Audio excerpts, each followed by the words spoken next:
সময় গুরুত্বপূর্ণ যে একটি কথা বলবো ইনশাআল্লাহ। আমি আশা করি সেই পর্যন্ত আপনারা বসে থাকবেন। ফাসাল্লি, তুমি সালাত আদায় করো, লিরাব্বিকা, তোমার রবের জন্য, তোমার রবের সন্তুষ্টির জন্য, ওয়ানহার, অতঃপর তুমি কোরবানি করো, তথা তুমি কোরবানি করো, এটিও আল্লাহর সন্তুষ্টির জন্য। সালাত এবং কোরবানি আল্লাহ রাব্বুল আলামিন এই দুইটি জিনিসকে এখানে একসঙ্গে উল্লেখ করেছেন, তবে এখানে একটি শর্ত করে দিয়েছেন, ফাসাল্লি, লিরাব্বিকা ওয়ানহার, ফাসাল্লি, তুমি সালাত আদায় করো, লিরাব্বিকা, তোমার রবের জন্য, অনুরূপ ভাবে ওয়ানহার, এবং তুমি কোরবানি করো তোমার রবের জন্য। এখানে সালাতের সাথে, সালাতের মতো একটি গুরুত্বপূর্ণ ইবাদতের সাথে কি করা হয়েছে, কোরবানিকে যুক্ত করা হয়েছে, এবং এটি একমাত্র তোমার রবের জন্য তথা আমাদের রবের জন্য আমার সালাত এবং আমার কোরবানি যেন হয়, সেই দিকে আল্লাহ সুবহানাহু ওয়া তাআলা নির্দেশ দিয়েছেন। অনুরূপ ভাবে সূরা আনআমের 162 নম্বর আয়াতে কটা বাজে স্পষ্টভাবে বলে দিয়েছেন, কুল ইন কটা বাজে ওয়া নুসুকি ওয়া মাহইয়ায়া ওয়া মামাতি লিল্লাহি রাব্বিল আলামিন।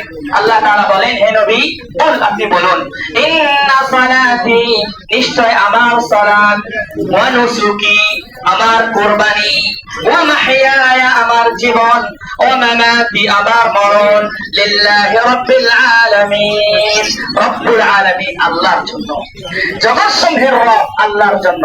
এই আয়াতেও আল্লাহ তাআলা সালাত এবং কোরবানি একসাথে উল্লেখ করেছেন। তিনি বলেন, হে নবী, আপনি বলুন, হে মুসলমানরা, তোমরা এই কথা বলো, সালাতি, নিশ্চয় আমার সালাত, এই যে ওই দিক ঘুরে আসো, দাও ওই দিক ঘুরে আসো, আমার ঘুরে আসো ওই দিক থেকে। সালাত, ফরজ সালাত, সুন্নাত সালাত, ঈদের সালাত, তাহাজ্জুদ সালাত, তারাবির সালাত, বেতের সালাত, জানাজার সালাত, আমার জীবনের সমস্ত সালাত, এটি কার জন্য? আল্লাহর জন্য।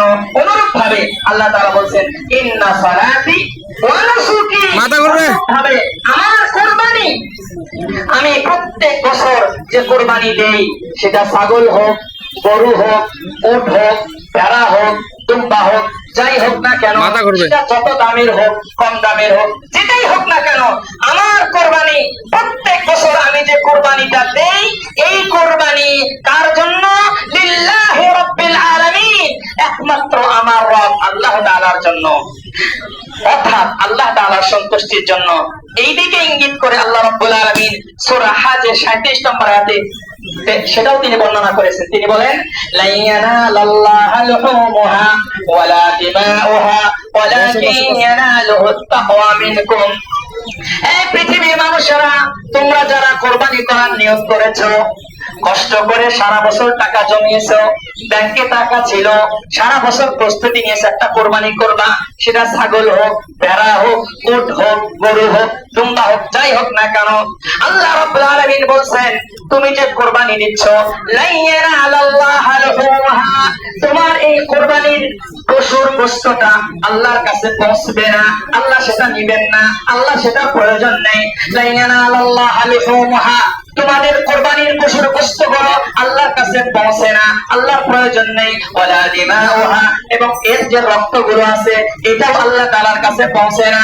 ওয়ালাকিন ইয়ানালুহুত তাকওয়া মিনকুম, তবে কেবলমাত্র তোমাদের যে তাকওয়া, তুমি কি জন্য কোরবানিটা করলা, কার জন্য করলা, কি উদ্দেশ্যে করলা, এটাই কেবল আল্লাহ তাআলার কাছে পৌঁছে। সুবহানাল্লাহ। আমার ভাইরা, আমরা জীবনে যারা মুরব্বিয়ানে কেরাম আছেন, সারা জীবন কোরবানি করেছেন, হয়তোবা এমন মুরব্বী আছেন, উনি 50 বছর থেকে কোরবানি করেন, 60 বছর থেকে শুধু প্রত্যেক বছর এই কোরবানি করেছেন।